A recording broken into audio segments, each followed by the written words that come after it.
Salve a tutti, io sono Marco, ma tutti mi chiamano Marchino e ho deciso tanti anni fa di farvi scoprire il Giappone. È arrivato il momento più bello della giornata, il tasting.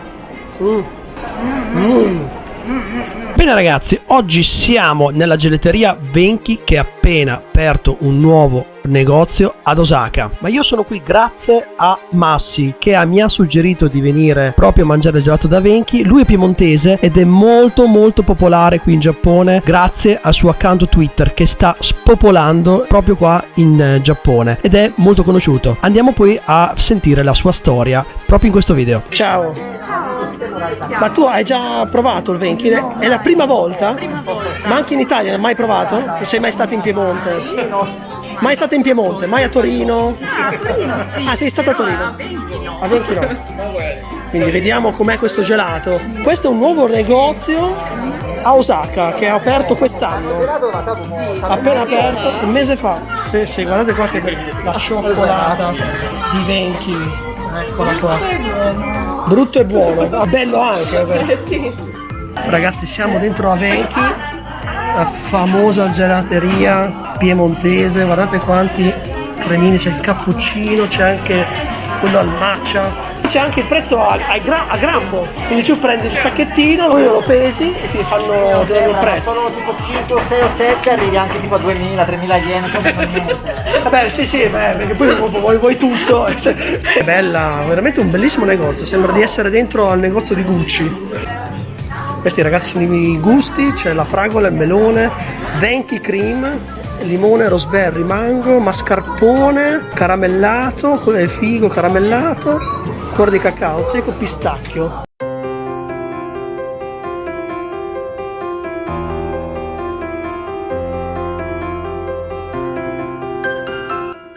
Guardate ragazzi, in Italia in molti negozi Venchi c'è proprio là al muro tutta la cascata di cioccolato. Ma dai! Guardate.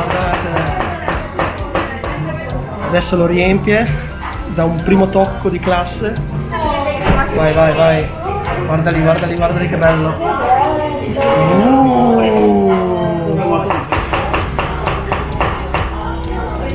Questa è cioccolata calda? Sì, era calda.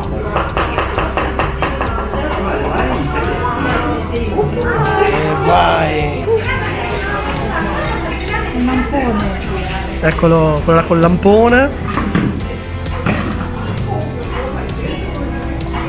Sta arrivando. Tu sei già in fermento, eh? Puoi mangiare. Ancora un altro goccio. Pac. Vai, te. Il gelato italiano. Che poi non è il gelato italiano, questo è il gelato piemontese. Che è diverso. No, perché qui ci sono 3.000 gelaterie italiane, già, è giusto specificare. Ma che bello. Guarda che bello. È arrivato il momento più bello della giornata, il tasting. Ragazzi, questo è spettacolare. Veramente buono. Questo lo fanno qua o viene spedito dall'Italia? Mandano gli ingredienti tutto e poi loro avendo fatti corsi e tutto lo riproducono uguale. Mentre per la cioccolata impacchettata no, viene mandata dall'Italia, loro ci mettono l'etichettina.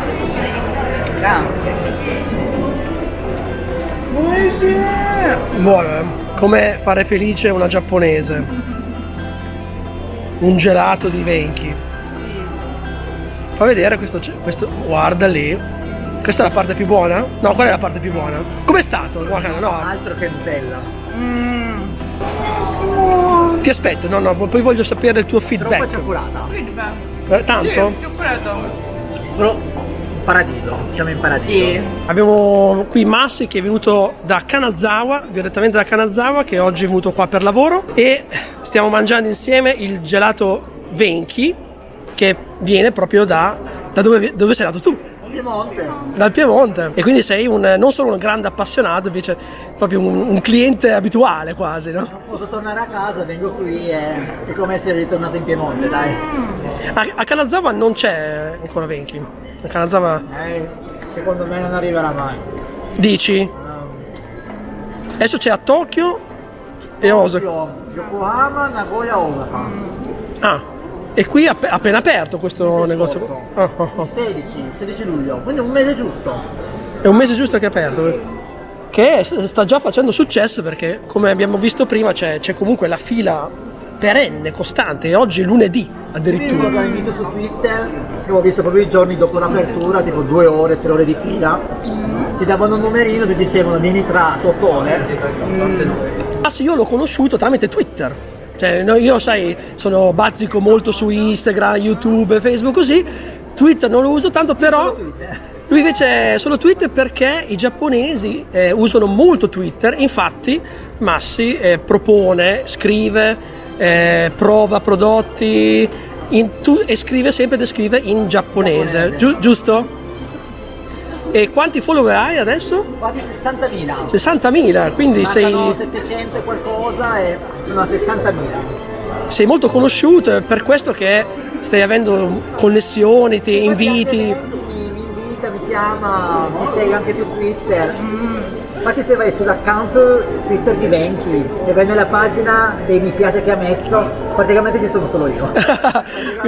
Massi, oppure le persone che mi hanno risposto e che hanno taggato anche Venchi e quindi entrano. Bene, Vorrei bene. diventare un ambasciatore.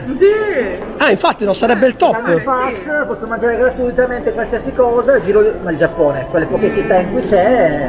E non sarebbe male. E tu, Massi, quando è che ritornerai ad Osaka? Non sai ancora. Forse il prossimo mese, più o meno una volta o 2 al mese. Vengo, la settimana scorsa sono stato a Tokyo. Sì. Adesso sono a Osaka. Oggi è il 16, quindi è probabile che ritorni anche già solo questo mese. Ma adesso che sei diventato famoso su Twitter, ma quali sono stati gli step? Cioè, tu sei qui da tanti anni comunque, cioè hai studiato giapponese in Ho Italia, studiato all'Università di Torino, Torino? ho fatto la 3+2, poi da lì sono venuto in Giappone perché lavoravo in un'azienda italiana e da lì poi sono riuscito a rimanere qui, poi sono diventato interprete. Interprete anche per il Milan, giusto? Sì, per un'accademia del Milan ho fatto da interprete a loro, poi ho fatto per multinazionali, consolati. Sì. Una volta ho fatto anche l'interprete per un funzionario del Ministero degli Esteri italiano che era venuto a Nagoya, che Nagoya è gemellata con Torino. Ah, ok. Quando abitavo facevano tanti eventi e ho fatto anche l'interprete all'ex sindaco Passino. Ah, sì, Era sì. ex sindaco di Torino. Poi hai anche fatto l'interprete alle Olimpiadi invernali? Di Torino, sì. Invernali, Torino. Wow. Quindi tanti step, sei stato nell'ambito sportivo spesso. Sportivo, ma diciamo che ho iniziato con lo sport e le Olimpiadi. Poi prima del Milan mi era capitato di andare al circuito di Suzuka, Formula 1, Ferrari e tutto. Oh. No, ma sì, la mia parte principale è come commerciale, industriale oppure parte medica. E poi Wow. prima del Covid era delle aziende che venivano qui, che vendevano macchinari, inviavano l'ingegnere, facevano meeting. Certo. Ero sempre con loro in giro. E poi dopo ti è venuta questa idea di Twitter, cioè è partito per caso quasi, cioè per gioco? L'ho creato l'account nel 2013 2013. perché non avevo un sito internet come interprete. Sì. Volevo vedere gli altri interpreti, traduttori giapponesi come facevano e tutto, e da lì ho creato l'account così, poi piano piano ho iniziato a parlare di altri argomenti, che ai giapponesi piace molto vedere cosa pensa lo straniero che vive in Giappone. Certo. Cosa, tipo la cucina giapponese, la cultura, poi le diversità, i punti in comune. E comunque ai giapponesi piace imparare cose nuove, però non parlano inglese, hanno paura di avvicinarsi a uno straniero. Tu vedi su Twitter uno straniero che parla, che scrive in giapponese, ti risponde, e quindi da lì è quindi perché tu rispondi a tutti? Ma praticamente sì, rispondo a tutti. Anche se c'hai comunque tantissimi messaggi. Infatti una volta non riesco a rispondere a tutti, che molte volte in serviti mi arrivano tipo 200 commenti o più, quindi poi specialmente nella notte quando dormo mi alzo la mattina che ho... Poi lascio in descrizione qua il tuo account, così lo faccio vedere anche in Italia. Scritto in giapponese. 99,9% in giapponese. Quindi Certo. i tifosi italiani che mi seguono perché parlano giapponese, studiano giapponese o piace il Giappone, perché alla fine se non lo sai Ma leggere è un po'... io lo trovo molto interessante, sinceramente, perché comunque è un segno di integrazione verso il Giappone che non è mai facile sotto certi punti di vista, ma non è poi così impossibile, ecco, cioè... È utile perché almeno capisci la loro mentalità, cosa piace, non piace, Certo. cosa parlano. Infatti adesso è più facile cercare di creare argomenti che vanno in tendenza perché sai quello che piace, quello che non piace, sai quello che può subito scalare la vetta della tendenza e... Certo. Ieri mattina sono andato da Comeda, ho preso il morning con gli Azuki e ti è arrivato a 6.000 mi piace, 1.000 retweet. Che la Zucchi, ricordiamo agli italiani, i fagioli rossi. Di marmellato con i fagioli rossi. Io ho semplicemente scritto che il mio cambiamento più grande da quando sono venuto qui è che sono passato da una colazione con cappuccino croissant a caffè con latte di soia e il toast con la marmellata di fagioli rossi. Ah, ok. Quindi a questo ai giapponesi è piaciuto perché vuol dire che sei cambiato e sei diventato simile a loro, però alla fine è sempre la stessa perché servono carboidrati e pane e dolce, però Ok. è cambiato un po' quello che c'è sopra. Ho capito. Ai giapponesi piace molto queste cose, differenze culturali, punti in comune, poi anche la vita di uno straniero in Giappone, cosa prova. Certo. Se un giapponese vede una cosa che è bianca, io invece che sono italiano la vedo un po' grigia, quindi vediamo la stessa cosa ma non ci si incontra mai. Quindi anche questo è bello da... Certo, molto bello, interessante. E ti permette poi di interagire, no? Cioè, ti diverti a interagire con i giapponesi? Sì. È interessante? Anche loro mi insegnano tante cose, mi dicono tante cose. Sono critici? Ah, lì sì, il bastian contrari, quello che deve sempre dire l'opposto c'è sempre. Quello quindi... che ti dice che non è così c'è sempre. Quindi un po' come SNS Però il mondo... poi dipende perché se vai a parlare quelle poche volte che parlo per esempio di politica, differenze razziali, oppure inizio a criticare la società giapponese da un punto di vista da straniero, di molte volte si iniziano a far sentire Ho capito, quindi... un po' forte. E in quel caso cosa fai? Cioè, io per esempio, ti do un esempio mio, se ho qualcuno che mi insulta io lo blocco. Ma adesso anche qui in giapponese, proprio insultare... Non c'è l'insulto come magari... No, di solito raramente blocco. Diciamo che se la persona ogni giorno è sempre lì, sì, però di solito o non rispondo, oppure rispondo utilizzando una specie di, come dire, come fanno loro, quindi cercare di prenderli in giro però parlando gentilmente. Ok. Un po' gliela giri, ecco. Sì, un po' alla giapponese. Gliela giri però gli dai un po' tipo la frecciatina, come per dire... Gli faccio capire che sì, ok, ho capito, grazie per avermi detto una cosa che non ti ho chiesto, ma secondo me... Sì.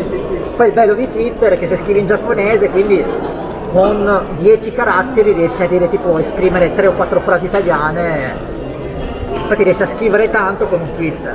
Se dovessi scrivere in italiano Certo. inizia il poema. Quando hai capito che sei diventato conosciuto, cioè si può definire influencer? Non lo so. Beh, una parola, sai adesso che sul web è parolona, no? Però conosciuto, comunque sei conosciuto perché... Sì, perché molte volte per strada mi chiedono ma tu sei Massi di Twitter, oppure mi dicono anche quando vado in un caffè o anche per strada guarda ti seguo, sono un tuo follower. Ti chiedono la foto anche? Ti chiedono la foto, poi dopo mi scrivono, mi mandano un messaggio diretto e dicono ti ho visto? oppure molte volte mi mandano anche la foto. Magari che hanno vergogna, non ti vogliono disturbare, però ti fanno la foto, ti ho visto. Sì. Ho capito. Oppure ultimamente, specialmente da quest'anno, viene contattato da testate giornalistiche, vogliono scrivere un articolo su un po'... Sempre giapponesi? Giapponesi. Quindi mi hanno scritto articoli, avevo fatto un tweet su Starbucks e hanno fatto il tweet e mi hanno chiesto se potevano scrivere una notizia. Ho fatto un tweet sui problemi della spazzatura che ci sono a Kanazawa e anche lì i media sono venuti a chiedermi se potevano utilizzare il mio nome, la foto, certo. E poi tutta la parte di Saiselia, come mangiare, tutto anche lì, televisione, eventi. La parte di salseria è una parte molto importante della tua... Sì, perché quando carriera. iniziavo a scrivere di quello non sembra, ma ogni ora avevo 1000 follower che aumentavano. Ogni ora? 1000. Incredibile, incredibile. Quindi quando hai fatto diciamo il tutorial di come mangiare il saizzeria, le notizie sui maggiori media tipo Yahoo Japan, Ah. BuzzFeed, Netarabo, quindi grande, grande. Io guarda, ti dico, non lo so, ma io sono uno che ha molte, cioè vede molto, non dico il futuro, però io no, prevedo, secondo me, successo, tanto successo di Massi, non lo so. Io te lo auguro, ovviamente, non voglio augurare sfighe, cose varie, però di solito sono un ragazzo fortunato io, quindi io non lo so, io prevedo qualcosa di grosso qua. No, cosa dici, Bacana? io sono positivo, io sono aperto a tutto e... Anche perché è appena iniziato, cioè comunque sei diventato... Sì, perché comunque all'inizio di quest'anno io ero tipo a 20.000? 20.000 follower. Quindi da gennaio, adesso che siamo a metà agosto, sono 60.000. È vero. Oh, 40.000 e io lo seguivo già a 20.000, posso dire io c'ero, io c'ero, ma infatti per quello che ho detto, cavolo, sta avendo un exploit incredibile. In 6 mesi così. È tanto, 6 mesi è tanto. Ieri i vari articoli che ho scritto in tweet, tipo follower sono aumentati di 300 persone. Sì. Infatti però anche qui vedi che in un giorno aumenti di 300, 500, poi il giorno dopo ne aumentano 3, ne diminuiscono 4, ne aumentano 2, ne diminuisce 1. E quindi continuano a salire, ma... Ma ci sono ma anche i miei social sono così, È interessante. È bello perché comunque il follower che ti ha iniziato a seguire, non so, Certo, 8 anni fa, poi cambi quello che scrivi, il contenuto, quindi chi non è più interessato a te ti toglie il follower, però poi c'è quello più interessato a te che ti risegue. Dipende anche quello che scrivi, no? Cioè, anche l'altra volta mi hai detto, cioè, magari scrivi qualcosa che non interessa a varie persone, ti toglie il follow, però te ne aggiunge degli altri nuovi. Certo. Infatti, Sono topic. I giapponesi, gli tocchi questo argomento, gli parli di questo, di quello, sai che loro sono contenti, felici, che entrano nel discorso e quindi vai un po' sul sicuro. Certo. Massi, io ti ringrazio, grazie mille. Allora, la prossima volta sarà 500.000 di follower. Ma spero... Oh, ma non si sa mai, Ma io entro quest'anno, mai dire mai, se è possibile arrivare almeno a 100.000. Sarebbe il top. Me ne mancano quasi 40. Ce la fai, Massi, te lo auguro. Alla grande. Ma l'ideale sarebbe riuscire nelle giuste condizioni, i giusti pagamenti, ad andare in un programma televisivo e lì Sì, la televisione, specialmente in Giappone la televisione è molto, ma anche in Italia. Io la televisione a casa non ce l'ho, non la guardo, però per darti visibilità, anche se non è che mi piace molto perché... Sì. In Italia funziona anche molto la radio, non so se qua la radio è più TV qua, no? Va bene, grazie mille Massi. Ti auguro un buon rientro a Kanazawa. Grazie. E ringraziamo anche la Wakana che ha avuto il feedback della... è stata un'ottima assistente di gelata, mangiare. Grazie mille. Ciao. Ciao.